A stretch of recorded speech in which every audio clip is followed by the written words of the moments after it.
Sasha Drayton sat in the back of the city bus, staring through the window without really seeing the blur of passing buildings. 3 years. 3 years stolen from her for a crime she didn't commit. Her fingers clenched the frayed strap of the old tote bag holding the last scraps of her former life. At 28, she was walking into a future with no job, no reputation, and no friends left who still answered her calls.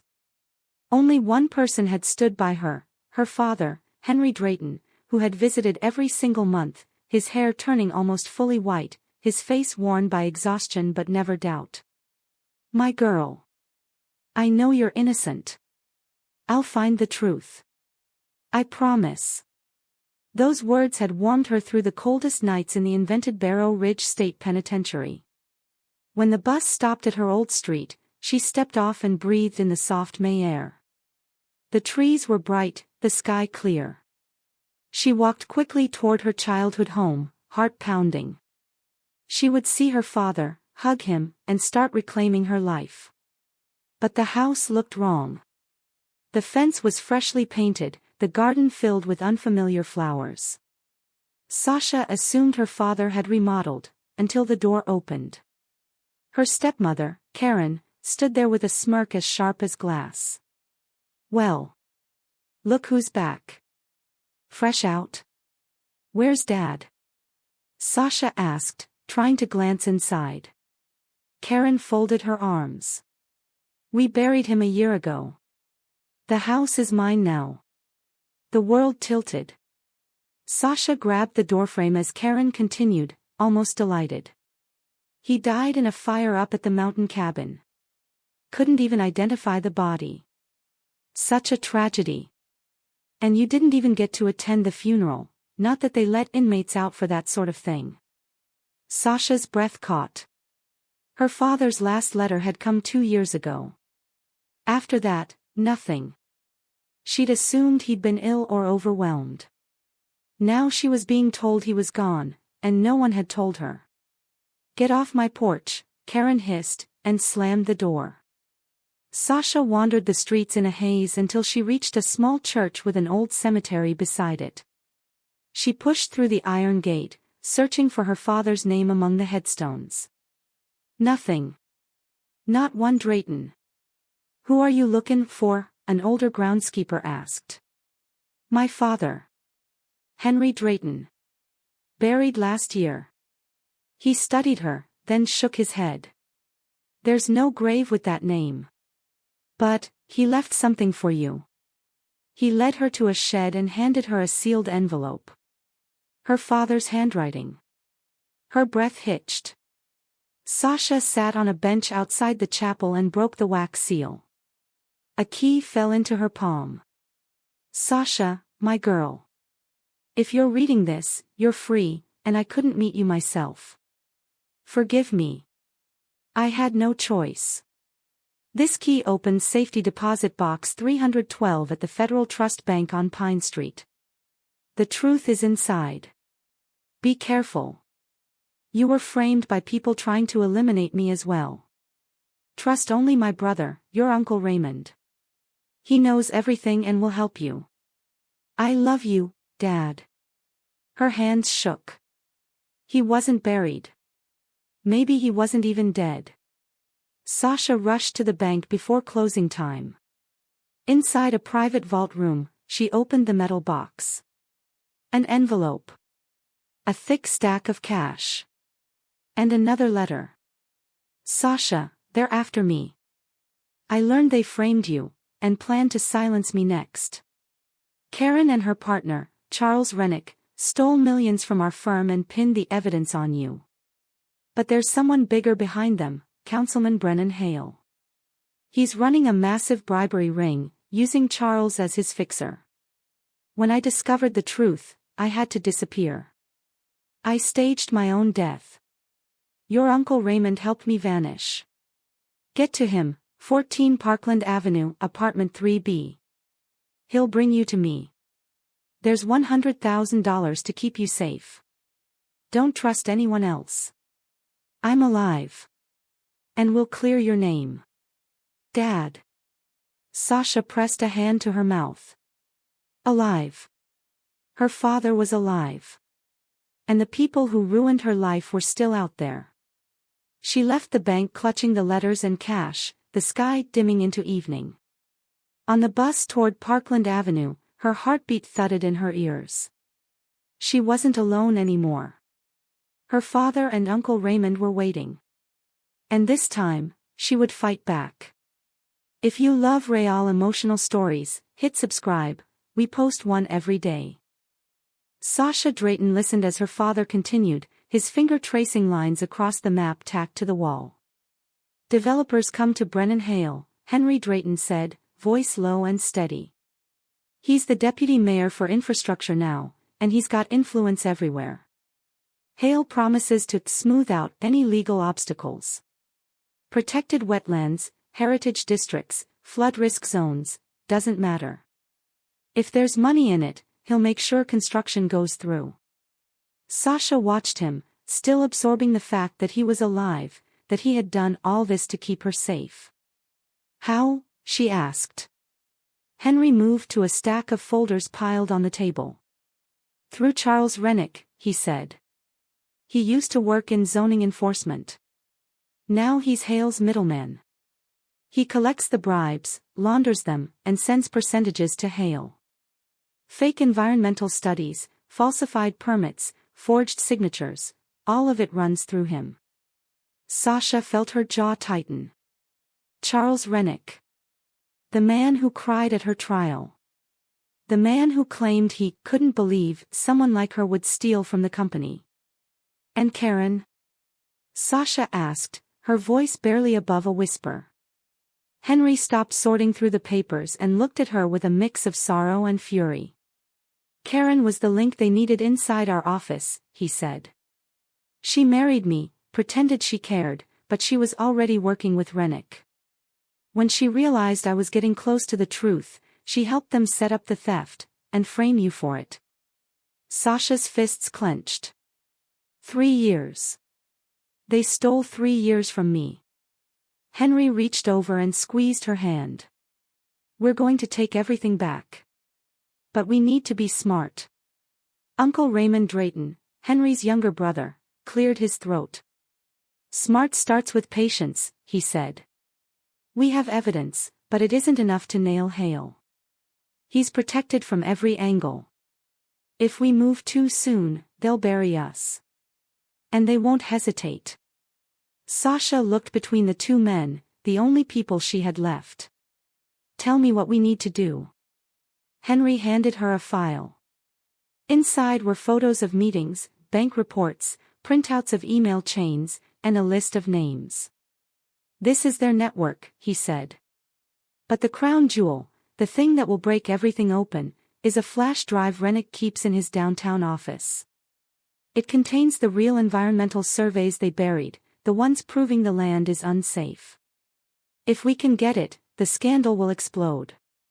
Federal investigators won't be able to ignore it. Sasha flipped through the file, her pulse quickening. So we get the flash drive. It won't be easy, Raymond warned. Rennick's office is secure, and Hale pays for private security that's unpleasant. Sasha lifted her chin. I'm not afraid of them anymore. Henry looked at her with pride and pain all at once. I wish you never had to be. A long silence settled in the small cabin. Outside, wind rustled through the trees. For the first time since stepping off the prison bus, Sasha felt something flicker inside her, not fear, not grief. Purpose. What's the plan? She asked. Henry exhaled, nodded to his brother, and pulled out another folder, thicker, heavier. First, he said, we prepare you for what's ahead. Henry Drayton spread a map across the cabin table, tapping several points. Here, he said, pointing to the riverfront park. A natural reserve. 2 years ago, they built a luxury condo complex here. And over here, an old estate, a heritage property. They constructed a shopping plaza just beside it, against every zoning law. There are dozens of examples like this. Sasha frowned. And Charles Rennick was the middleman. Yes, Henry said. He handled the deals between the developers and Brennan Hale. Collected the bribes, passed a portion to Hale, and kept the rest. Then he decided he wanted more. So he drained our company and framed you. How did they do it? Sasha asked, her stomach twisting. Karen gave him access to the internal records, Henry explained. I trusted her. Rennick created fake accounts, diverted $10 million, and doctored the files to make it look like all transactions came from your workstation. When the shortage was discovered, the police traced it back to you. The evidence was damning. Sasha remembered the day of her arrest, the raid, the accusations, the helplessness. She had pleaded her innocence, but no one had listened. Rennick had feigned outrage, Karen had pretended shock, and the trial had ended with her conviction. Henry sighed. I have proof, bank statements, wiretap transcripts, photos of meetings, but it's still not enough. We need to catch them red-handed. How? Sasha asked. Henry pulled a thick folder from the pile. Rennick and Hale are planning another deal. A developer wants to build a luxury complex in the old city park, a protected 19th-century garden. Hale accepted a $15 million bribe, and Rennick is again the intermediary. If we catch them during the money exchange, it will be indisputable evidence. Raymond Drayton, Henry's brother, spoke up. We'll also need someone in the DA's office we can trust. Otherwise, any tip-off and the evidence could vanish. A month ago, Roman Pierce became head of the Major Crimes Unit, Sasha suggested. He's new, from out of state, and reputedly honest. Henry frowned. It's risky. We don't know him. Sasha's eyes were firm. If we wait, they'll continue stealing, and my name will never be cleared. Henry nodded. Then we prepare. Copies of all documents go to a journalist first, as insurance. Sasha's pulse quickened. Who? Terrence Major from Justice Watch. Independent, fearless. He needs solid proof before publishing anything. That evening, Sasha met Major in a modest cafe on the outskirts.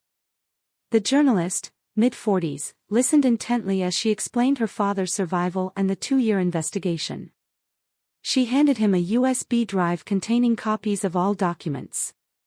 Major examined the files, spinning the drive between his fingers. This could be huge, he said. We publish only when arrests are made. Until then, keep your heads down. Hale is dangerous. The next morning, Sasha arrived at the DA's office downtown. She passed security and climbed to the 3rd floor, requesting a meeting with Roman Pierce. An older secretary scrutinized her. Name? Sasha Drayton. I spent 3 years in prison for a crime I didn't commit. It's urgent, corruption in City Hall. After a tense phone call, Pierce agreed to see her. In his office, the silver-haired man listened as Sasha recounted her arrest, the frame-up, and Hale's corruption network. She handed over a folder with bank statements, wiretap transcripts, and photographs. Pierce studied the documents carefully. Impressive, but we need incontrovertible proof. Saturday, Sasha said, her voice steady. That's when Hale and the developer meet.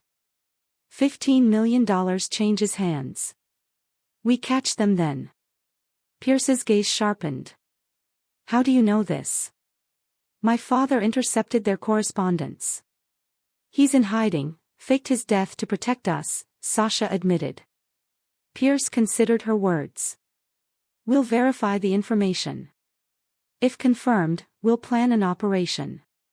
But we'll need your father to testify. Elias, Henry's alias in hiding, and Sasha returned to the DA's office the next day. Pierce, skeptical but cautious, listened as Elias explained how he uncovered the theft, realized Karen and Rennick were involved, and had staged his own death to gather evidence. He presented recordings, including a recent wiretap of Rennick and Hale discussing the $15 million bribe for the park construction. Pierce nodded slowly. Recorded 2 days ago, you said? Yes. The meeting is Saturday, Elias confirmed. We have 3 days to prepare. Sasha felt a mix of nerves and determination. Will you help us? Pierce finally agreed. I'll initiate an investigation and coordinate the arrest, but you must give official statements. Elias and Sasha spent Friday reviewing every detail with Raymond. Sleep was scarce. Sasha's thoughts raced: bodyguards, leaks, betrayal. Her father held her hand in the morning. We've come too far to back down, he said. Together, we're stronger. At 5 in the evening, Sasha and Elias drove toward the old port, an abandoned stretch where cargo ships once unloaded. Now, derelict warehouses and rusting cranes loomed over the cracked pavement, a perfect place for a secret exchange. Pierce and his team were already in position inside a nearby building, watching the open area through the windows. Each agent had a camera and intercom, ready to coordinate. Sasha and Elias waited in the shadow of a weathered hangar. We wait, Pierce said quietly. The minutes dragged. At exactly 6, a black SUV rolled into the lot. Charles Rennick stepped out, metallic briefcase in hand. Soon after, a silver sedan arrived. The developer, Mr. Gross, exited and approached Rennick. They exchanged greetings and disappeared into the warehouse. Zavala, Sasha whispered. He'll arrive separately, Pierce replied. Officials can't be seen with them. 5 minutes later, a sleek dark blue car stopped. A man, tall and imposing, stepped out holding a folder. Elias recognized him immediately. Zavala. Pierce pressed the intercom. Everyone ready? Go. Agents stormed in from multiple directions. Sasha and Elias followed. Inside, chaos erupted. Zavala reached for the briefcase, but an agent snatched it. Gross tried to escape but was intercepted.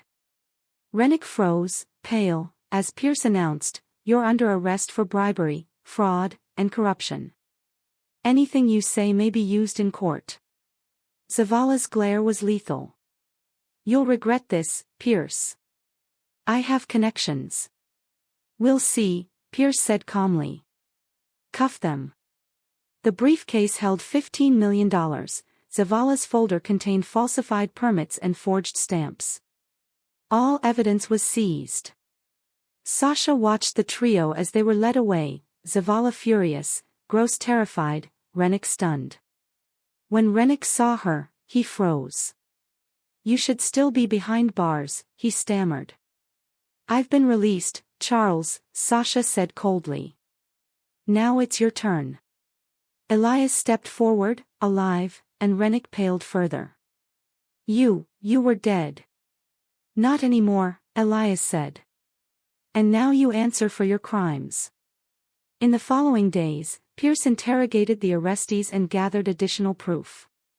Zavala tried to claim the money was a loan. Gross cooperated in exchange for a reduced sentence. Rennick attempted to shift blame to Karen, but records revealed he orchestrated the entire scheme. Karen was summoned. Sasha stood beside her father as Karen entered the office, head high, then froze at the sight of them. You're alive." Karen whispered. "Yes," Elias said evenly. "And now you answer for your betrayal." Faced with irrefutable evidence, bank transfers and recorded calls, Karen broke down, confessing that she had colluded with Rennick, driven by greed and jealousy. Pierce ordered her arrest. Sasha exhaled, the weight of years of injustice lifting slightly. A few days later, Terrence Major published an exposé on Justice Watch, City Hall Corruption, How Our City Was Sold. The story went viral. The mayor resigned, a massive review of construction permits commenced, and Zavala's network of illegal permits, over $200 million, was exposed. Elias was fined for faking his death, but the court recognized his motives and his daughter's innocence. Sasha was fully exonerated and awarded compensation for the years of wrongful imprisonment. Rennick received 12 years, Karen 8, and Zavala 15 with asset forfeiture. Gross got probation. 3 months later, Sasha and Elias returned to the family home. They rebuilt the company and their lives. Sasha, now a financial consultant, worked with the DA on cases of economic crime and corruption, turning her past suffering into expertise. Elias advised small businesses on fraud prevention, earning respect and satisfaction. Raymond continued his quiet life, visiting often and sharing in their triumph. One crisp autumn morning, Sasha and Elias visited Irene Drayton's grave, her headstone gleaming with fresh flowers. Elias knelt, whispering, "Irene, we did it. We protected our family and defeated those who tried to destroy us." Sasha placed flowers and whispered, "Thank you, Mom, for teaching me to never give up." The wind rustled the leaves. For the first time in years, Sasha felt peace, hope, and the promise of a future she had fought so hard to reclaim. They returned home to find Uncle Marcus already in the kitchen, setting a table full of comfort food, hearty soup, roasted potatoes with sautéed mushrooms, and golden meatballs. The scent brought Sasha back to childhood dinners. "Sometimes this feels like a spy novel," Marcus said with a small smile as he served the plates. "Except in novels, heroes aren't scared every day," Elias replied wryly. "But we won," Sasha added firmly. "That's what matters." They ate, laughed, and shared plans for the future. Marcus dreamed of fishing trips in spring, Elias wanted to launch a new branch of the business, and Sasha simply listened, smiling at the quiet stability of life finally returning.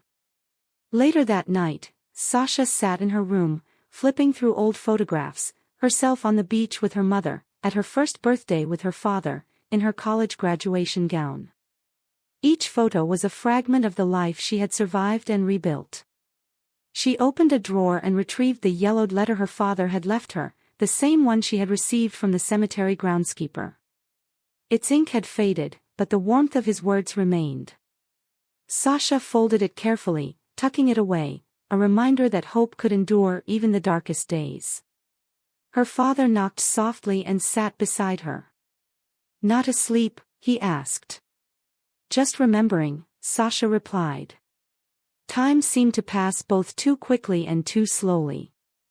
"I can't believe how much you've grown," Elias said softly. "Are you proud of yourself?"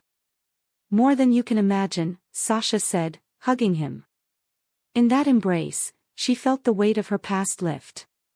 3 years of wrongful imprisonment hadn't destroyed her, they had strengthened her resolve. She had endured betrayal and maintained trust, and now she understood the value of justice. Months went by. Elias expanded the company, opening a branch in a neighboring city and advising other entrepreneurs. His story spread, attracting journalists and conference invitations.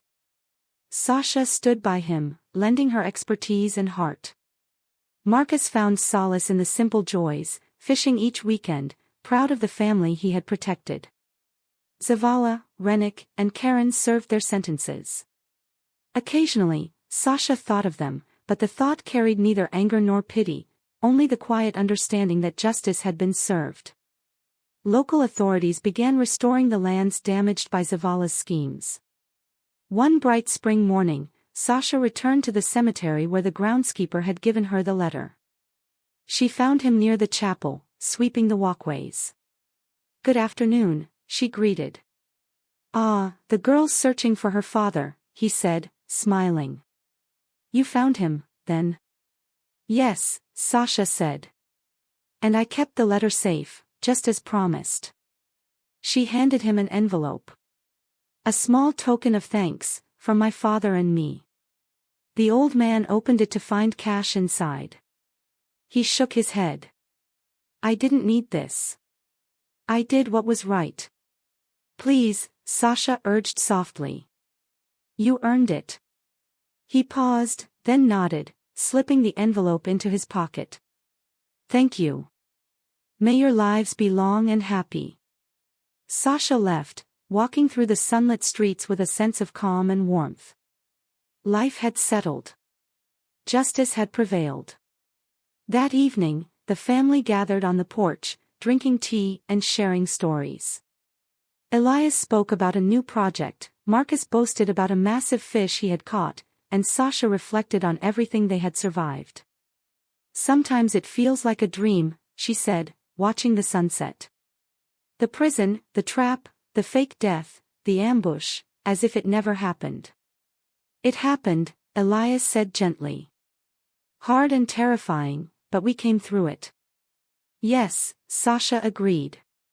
"And I'm grateful. It taught me so much." "Most people grow bitter after hardship," Marcus observed. "But you stayed honest, kind, and strong."